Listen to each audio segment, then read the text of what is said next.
All right, now let me show you how to retrieve documents from a MongoDB database.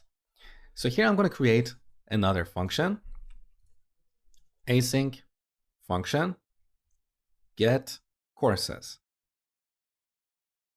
And then I'm going to replace the call to create course with get courses. Now, let's implement this function. So this course class that we defined earlier has a bunch of methods for querying documents. We have find to get a list of documents. We have find by ID, which is pretty self-explanatory. And we have find one, which returns a single document. Now we have a few more find methods here, but don't worry about them. We use them to find the document and then remove or update it. We're going to look at them later in this section. So let's look at find method. As you can see, this method returns a document query object. Now this document query object is kind of like a promise. So it has the then method. So we can await it and get the result. So let's say courses. And with this, we get all the courses in our database. So let's display it on the console. Now back in terminal, node, index.js.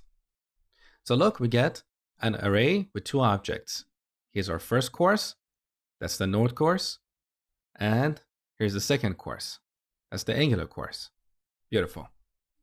Now we can also pass a filter here.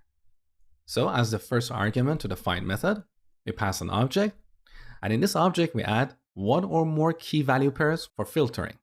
So let's say we want to get only the courses from Mosh. So we set author to Mosh. We can pass another property, another filter, is published true. So with this filter, we only get the published courses by Mosh. So this is how we retrieve documents. But here we can also sort our documents. We can set a limit on the number of documents that are returned. We can also select specific properties in the document. Let's say our course documents, they have 50 properties. Maybe we don't want to return all these properties to the client. Perhaps we want to return only their name. So let me show you how to build a more complex query. Earlier you saw that this find method returns a document query object. Look, document query, right? So here we can customize this query. We can apply a limit, let's say 10. We can sort the documents. Here we pass an object, and in this object we add one or more key value pairs for sorting. So let's say we want to sort these documents by their name. We set name to 1. 1 indicates ascending order.